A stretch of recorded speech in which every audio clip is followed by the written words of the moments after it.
eu quero sentir que eu tô priorizando realmente, efetivamente, as coisas que são mais importantes para mim. Então, quero, na prática, estar priorizando essas coisas. Na vibe dos vídeos que eu tô vendo por aí de desafio até o fim do ano, para melhorar a vida, para ter a vida dos sonhos, eu fiz o meu. Na verdade, não é a primeira vez que eu faço esse tipo de desafio para mim mesmo. Nunca compartilhei, mas dessa vez eu resolvi compartilhar, porque eu acredito que uma coisa que a gente precisa sempre se lembrar é que a nossa vida constantemente vai mudando, as nossas prioridades, a gente muda, tem muita coisa que a gente quer reforçar e tem muita coisa que a gente passa a querer mudar depois de certo tempo. Então, esse tipo de desafio, eu acho que de tempos em tempos a gente precisa fazer, não como uma coisa de ter uma vida dos sonhos, mas para melhorar a nossa qualidade de vida mesmo. Então, é uma coisa que todo ano, pelo menos 2, 3 vezes no ano, eu me esforço para fazer assim, dar esse gás em algumas mudanças ou voltar a reforçar alguns hábitos que eu percebo que eu estou perdendo. Então esse é o meu incentivo e um alerta até, porque eu vejo que muita gente fala desses desafios de mudança de vida como se isso fosse definitivamente mudar a vida para sempre, né? E não é assim que funciona, pelo menos eu vejo que a maioria das pessoas que eu conheço, e no meu caso, não funciona desse jeito. Então, um lembrete importante para a gente fazer, mas aí eu vou compartilhar aqui. Eu fiz ontem, anotei todas as coisas que eu gostaria de fazer nos próximos 72 dias, começando de hoje, que é 21 de outubro. Então, anotei tudo ontem, mas para começar o desafio hoje. E estou me recuperando de Covid, então hoje eu já não consegui fazer tantas coisas quanto eu gostaria, quanto eu tinha me planejado para fazer. Mas eu acho que esse é um ponto muito importante. Ser realista na hora que a gente vai estruturar tudo isso e levar em conta as nossas prioridades máximas.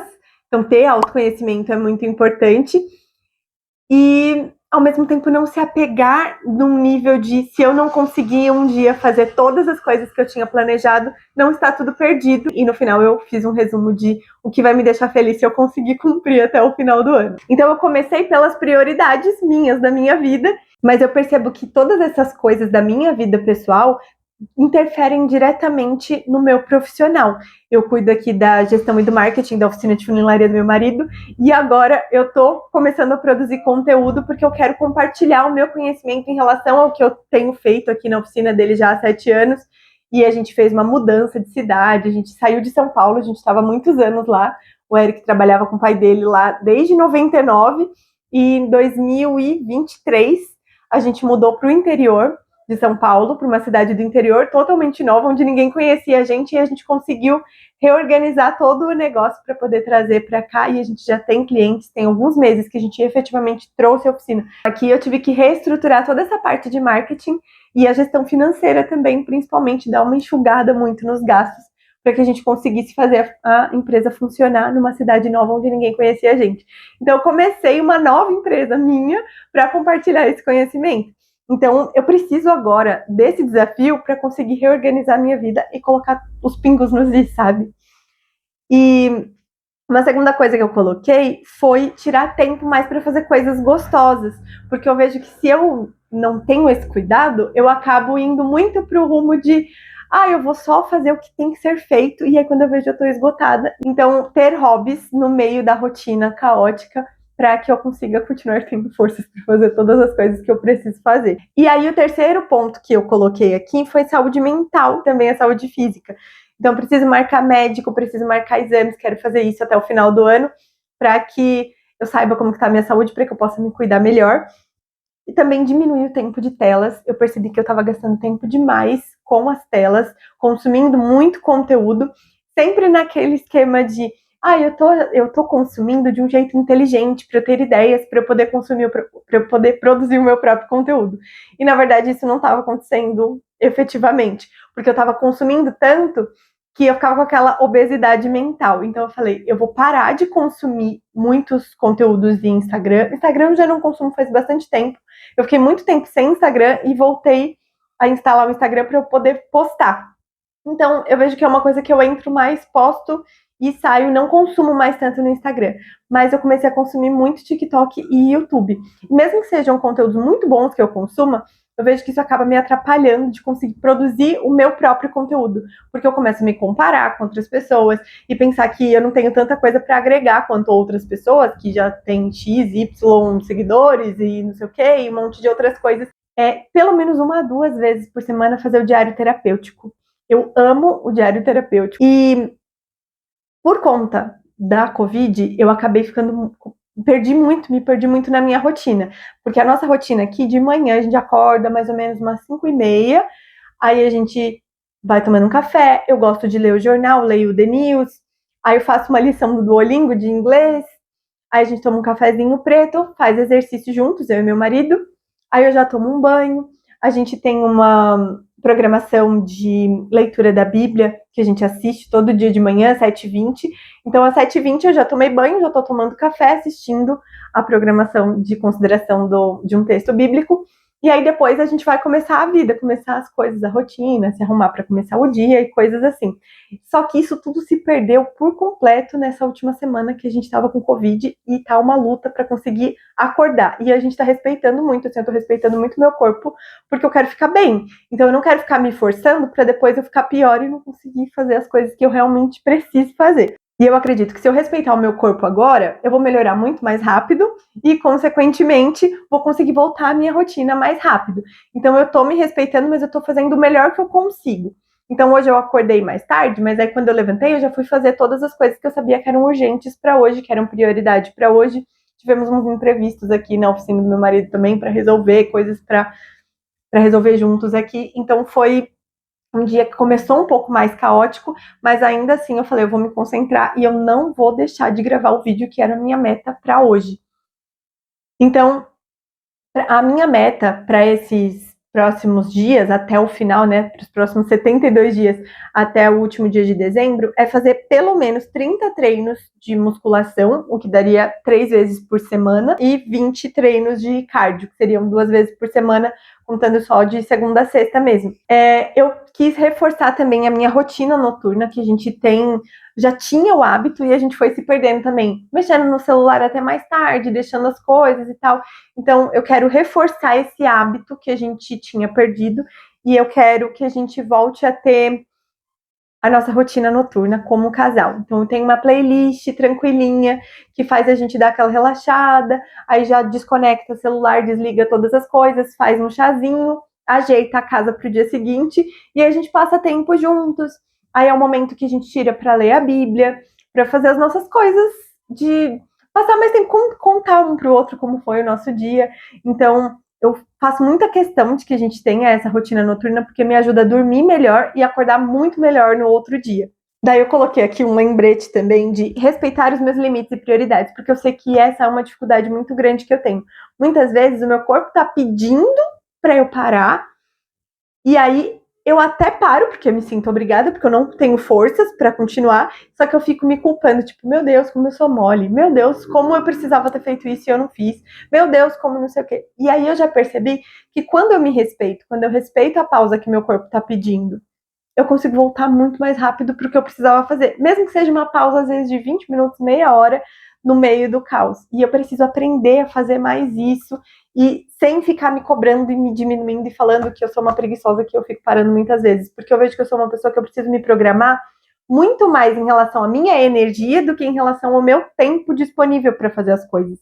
Então, eu preciso pensar, de manhã eu tenho mais energia para tal tipo de coisa. Então, de manhã, se eu não consigo fazer meu exercício de manhã, eu já acho que é o caos para eu conseguir fazer no restante do dia. Então, eu preciso colocar aquilo de manhã. Então, são coisas que eu percebo que eu preciso ir olhando para a minha energia conforme ela vai se dissipando no decorrer do dia. E se eu não fico muito atenta, eu acabo não percebendo que a minha energia foi embora e fico me cobrando para fazer mais e mais coisas, ou programando mais coisas do que a minha energia daria conta de fazer, porque o tempo daria.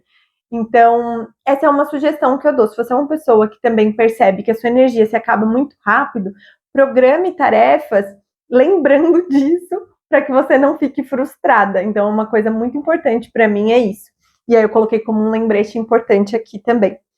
Outra coisa que eu fiz, que entra também dentro das coisas muito importantes para mim, mas não mais importante do que a minha saúde mental e espiritual, é o financeiro. Então eu fiz metas tanto para o nosso financeiro pessoal quanto financeiro da empresa. Como a gente mudou a oficina para cá tem pouco tempo, tem menos de um ano que a gente mudou de São Paulo para o interior de São Paulo, a gente teve que fechar a empresa que tinha lá, porque a gente estava pagando muito mais impostos do que eu estava entrando de dinheiro. Então, eu precisei fechar para eu abrir um MEI. E aí foi um processo. Aí agora saiu o nosso MEI, a gente conseguiu abrir um novo MEI. E então eu estava com as contas juntas. Isso é uma coisa bem, bem ruim. Que se você trabalha por conta e você mistura todas as coisas, é um caos, né? Então você não consegue saber o que é dinheiro da empresa, o que é lucro, o que é o seu dinheiro, o que é o Prolabore. O que me ajudou muito é que eu tenho uma planilha muito bem organizada no Notion, onde eu anoto tudo e eu anoto qual é a categoria. Então, tudo que é gasto da oficina, tudo que entrou por serviços do meu marido, aí eu consigo fazer esse filtro do que eu gastei pessoal, do que foi gasto com a empresa e do que entrou de coisas aleatórias, presentes que a gente ganhou de alguém, às vezes um combinado que você faz com uma pessoa, tipo, dá uma carona e aí a pessoa divide com você o valor da gasolina e a pessoa te transfere. Então eu consigo separar muito bem o que entrou de coisas aleatórias, o que entrou de serviço, que foi dinheiro da oficina, e o que foi gasto da empresa e o que foi gasto nosso. Então eu consegui organizar muito bem dentro dessa planilha, mas ainda assim eu acho muito importante ter a separação das contas no banco. Então essa é uma coisa que eu quero fazer até dezembro, antes de virar o ano. Eu quero fazer essa separação de abrir uma conta agora para a empresa, para o MEI, que a gente abriu, para que possa ficar tudo muito bem separado, muito bem dividido, e aí eu possa só transferir o valor do Prolabore para a gente viver com esse dinheirinho. E eu acho que isso é uma coisa muito, muito importante para que as coisas funcionem e deem certo dentro de uma empresa, mesmo que seja uma empresa pequena, como o nosso caso, é um MEI, a gente não tem um faturamento absurdo, mas ainda assim, ter uma organização financeira é algo extremamente importante. Toda segunda-feira eu já tiro para cuidar do nosso financeiro, anotar tudo que entrou, tudo que saiu, ter noção de como que tá o financeiro, porque eu falei outro dia nos meus stories, eu achei muito engraçado que eu encontrei o seguidor pessoalmente, ele falou, eu amei o que você falou, que às vezes a gente acha que entrou um serviço grande e já tá sobrando dinheiro na conta, aí entra um serviço grande eu já tô achando que eu posso comprar um carro. E as coisas não funcionam assim, a gente às vezes se ilude que entrou um dinheiro a mais e parece que tá sobrando aquele dinheiro, quando na verdade se você vai pôr na ponta do lápis tudo que a sua empresa está devendo, tudo que você está devendo, não está sobrando nada. E aí você acha que está arrasando, abafando, porque entrou um serviço maior. Então, ter esse controle financeiro é uma coisa muito importante. Inclusive, eu disponibilizo a minha planilha para as pessoas que contratam a minha consultoria, que é focada na gestão do negócio, na gestão financeira e atração de clientes, porque afinal, né, se você não atrai clientes, não entra dinheiro, e aí não tem dinheiro para você gerenciar, né, para você cuidar. Então, esses pilares, tanto de gestão financeira quanto de atração de clientes, são dois pilares muito importantes para qualquer negócio. Eu trabalho isso dentro da minha consultoria e disponibilizo a minha planilha para quem contrata a minha consultoria.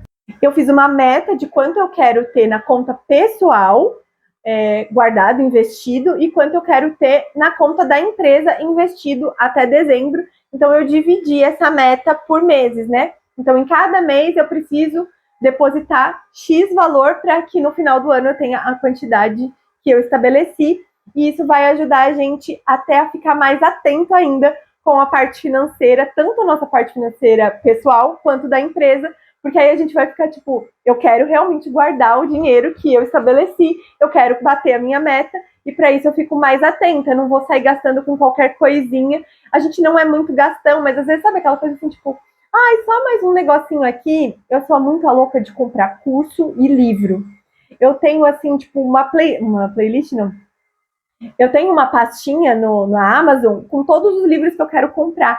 E eu fico surtada, porque eu falo assim, será que esse mês dá? Aí eu vou, faço o financeiro, tipo, ainda não dá pra comprar. Mas eu tenho o Kindle, o aplicativo do Kindle, e eu assino. E eu tenho um monte de livro lá pra eu terminar. Isso eu vou colocar ainda aqui, tá nas minhas metas dos livros que eu quero terminar esse ano. Então é muito importante que a gente saiba como que tá o nosso financeiro para tomar essas decisões, e ter esse tipo de meta ajuda demais a organizar mesmo e respeitar o financeiro da empresa e o nosso financeiro pessoal, que é acaba sendo um consequência do outro, mas se a gente não cuida de um, a gente acaba não cuidando do outro. Então é muito importante cuidar de tudo isso. Daí, na minha nova empresa que eu criei, a minha meta é colocar um vídeo por semana aqui no YouTube e 4 vídeos por semana no Reels e TikTok. Então, gravar o mesmo e postar nas duas plataformas de um jeito que funcione mais ou menos para as duas plataformas. Eu já vinha fazendo isso antes de sair de férias e depois que eu voltei de férias fiquei de Covid, então bagunçou algumas coisas. Mas eu coloquei 4 por quê? Porque um dia da semana, que é sexta-feira, eu passo o dia inteiro fora de casa, então eu acho que fica meio inviável. Se eu conseguir fazer 5, eu vou ficar muito feliz. Mas eu achei mais realista eu colocar 4 vídeos por semana, porque aí eu vou me motivar sabendo que é possível. De parte intelectual, eu coloquei só coisas que eu já tenho disponibilidade para eu não ter que gastar com nada nos próximos meses.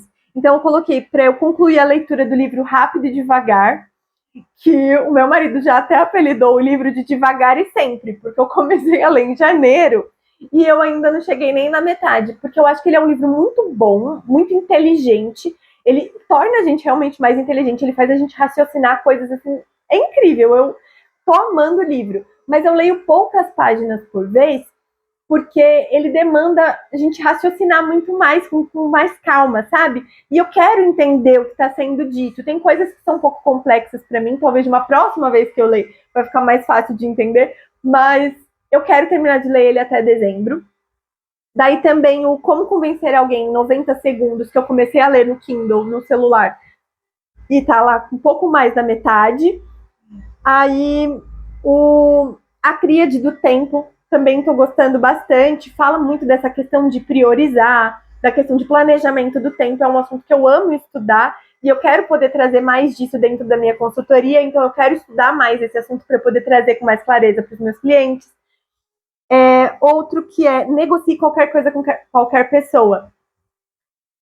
Também no Kindle, eu não comecei a ler ainda, mas eu deixei ele lá no meu Kindle, eu baixei, então eu quero ler porque essa é uma habilidade que eu estou precisando agora trabalhar mais, tanto por conta da oficina, da mudança da oficina, entender mais essa parte de negociação com os clientes, quanto principalmente para a minha empresa agora, para eu poder prospectar clientes para comprar a minha consultoria. Então é um assunto que eu quero ler mais, e aí eu quero ler esse livro, ele tá já na minha listinha.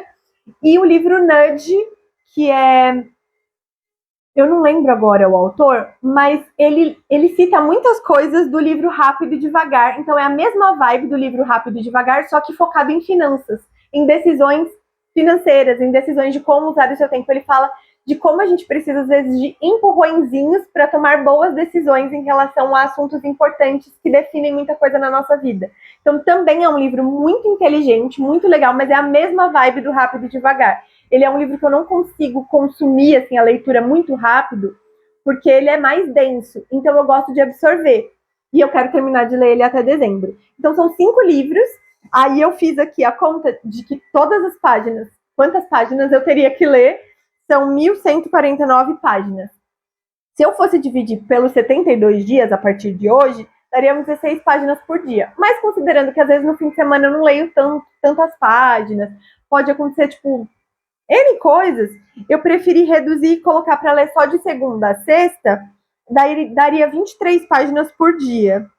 Então, aí eu coloquei para eu ler 25 por dia, porque aí fica com uma folguinha, mesmo que eu perca algum dia de ler a quantidade exata, mas eu vou garantir que eu vou conseguir terminar de ler todos eles até o final de dezembro. Vejamos nos próximos capítulos, nos próximos episódios dessa série, deste desafio. Então, 25 páginas por dia, aí eu vou vendo, tipo, vou ler 5 páginas de um, 10 páginas do outro e tantas páginas do outro, até completar 25 páginas de leitura no dia. E eu quero tentar incluir isso na minha rotina da manhã, depois do que eu falei que eu tenho a minha programação de leitura da Bíblia, né, de consideração da Bíblia 7:20. Então, depois eu quero incluir um tempo para ler essas 25 páginas, que eu imagino que eu vou levar cerca de meia hora, 40 minutos, depende do livro, né? Depende muito da densidade do livro para poder entender melhor o que está sendo dito. Então, eu considero de 40 minutos a 50 minutos por dia de leitura para eu poder ler as 25 páginas. Daí, Eu comprei o curso também de LinkedIn do Jonas Castro, e aí eu quero assistir as aulas com mais calma. Eu assisti as primeiras e não consegui me prestar atenção de verdade, porque aí eu comprei e logo fiquei doente, fiquei com Covid e não consegui ler. Ler, não. Eu comprei o curso e logo fiquei doente, fiquei com Covid e acabei não conseguindo consumir as aulas com tanta atenção. Então eu quero terminar de assistir o curso e ver se eu crio um LinkedIn para mim, ver quais são as melhores formas de produzir conteúdo para lá, mas não necessariamente eu quero começar a produzir conteúdo para lá esse ano ainda. Vamos ver como será, porque eu não sei se é realista, considerando todas as coisas que eu tô colocando aqui, não sei se é realista pensar em começar a produzir conteúdo para lá assim, tão de imediato, né? E eu comprei também uma consultoria com o Nicolas dos conteúdos documentativos e a Gabi, que ela fala focado mais em infoproduto, e eles me passaram um material super legal depois da consultoria. Eu ainda tenho mais uma reunião com eles, e eu quero olhar com mais calma para poder aplicar todas as coisas que eles me sugeriram, e produção de conteúdo tá dentro de uma das coisas que eles me sugeriram. Eu comprei o curso dele também, então quero assistir com mais calma o curso dele. O curso dela já me ajudou bastante a estruturar a minha consultoria e já começar a fazer as entregas de consultoria de uma forma mais profissional, então eu achei o máximo, gostei demais. E então eu quero consumir mais os cursos que eu já tenho e começar a aplicar essas coisas na prática no dia a dia. Até dezembro, essas partes de produção de conteúdo e mais a estruturação, a entrega da consultoria.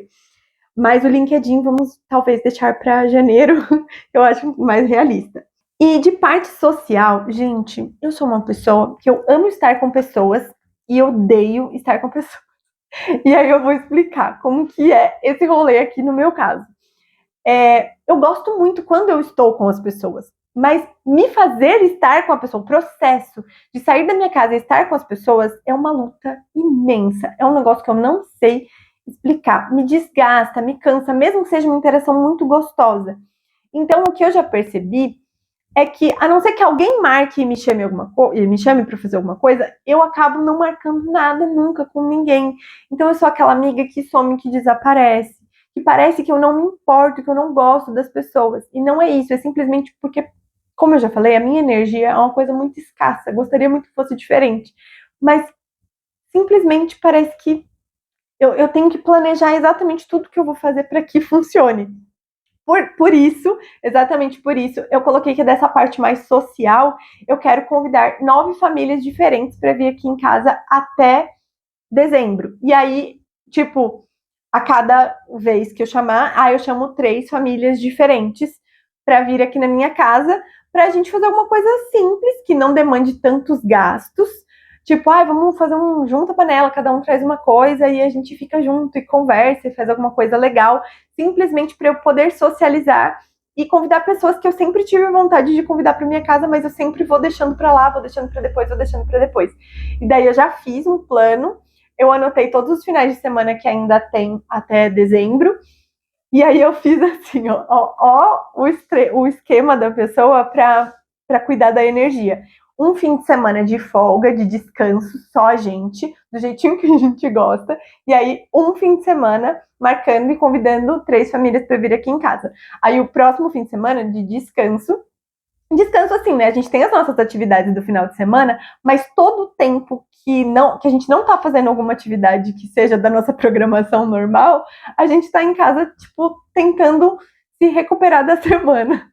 E o Eric é muito parecido comigo.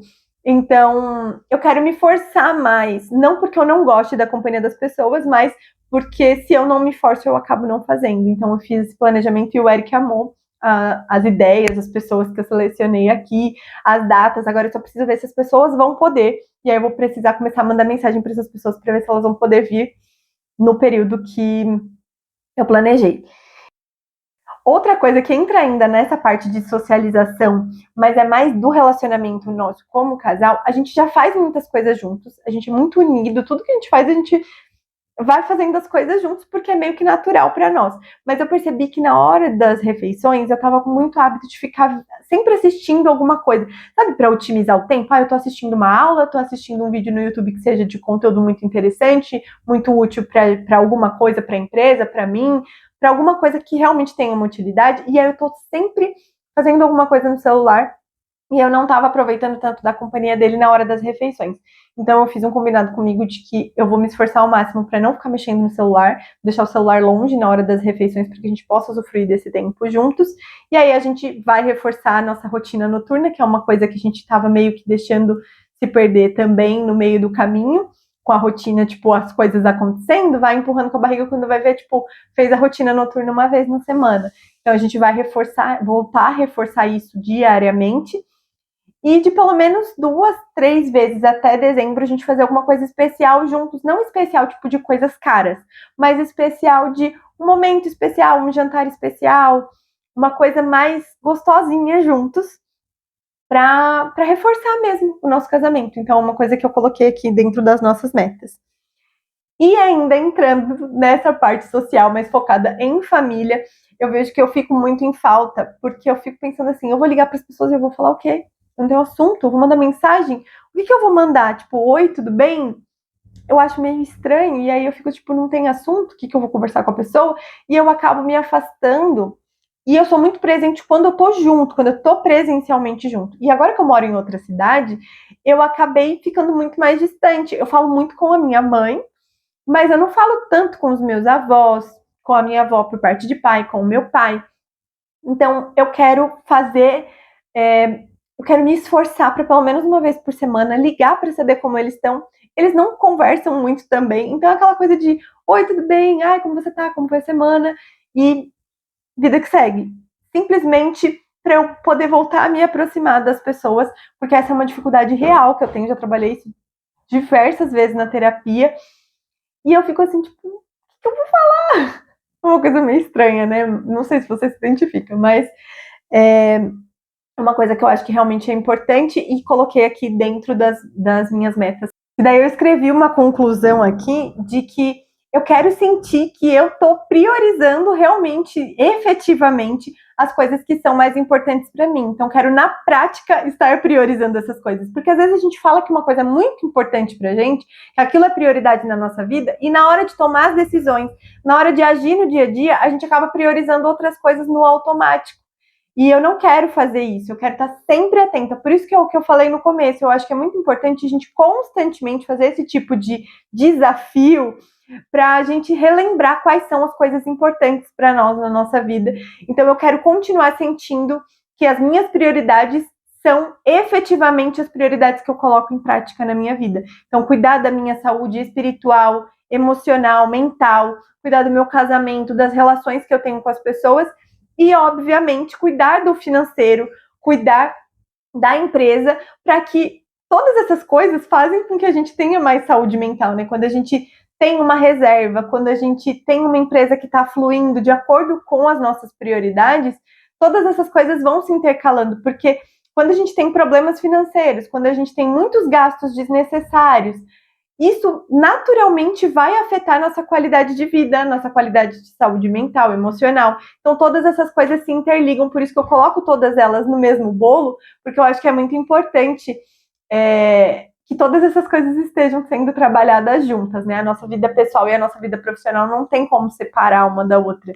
Então, todas essas coisas são muito importantes para mim. E aí, no próximo vídeo, eu vou mostrar com mais calma como que eu organizei isso dentro da rotina. Então, eu escrevi todas essas coisas que eu quero fazer, mas como que eu vou incluir isso de verdade dentro da minha rotina? Eu dei uma pincelada aqui nesse vídeo, né? Mas no próximo vídeo eu vou mostrar com mais detalhes como que eu fiz para fazer toda essa separação na prática do dia a dia, para que essas coisas se tornem uma realidade na minha rotina, para que no fim do ano eu realmente sinta que muitas coisas se reforçaram como eu gostaria e muitas coisas mudaram como eu preciso que mudem para que a minha vida fique ainda melhor. Se você me acompanhou até aqui o final, ouviu o vídeo inteiro, escreve aqui nos comentários prioridades para eu saber que você ficou comigo até o final. E me conta o que você achou, se você tem alguma ideia para os próximos vídeos, além desses episódios que eu estou fazendo aqui, que eu vou começar a fazer. Se você quer saber mais em relação à gestão financeira, à organização financeira, se você tem um negócio também. E beijo, até mais, até o próximo. Na prática, as coisas que realmente são importantes para mim. E ai meu Deus, meu Deus. Mô! Virou um bicho.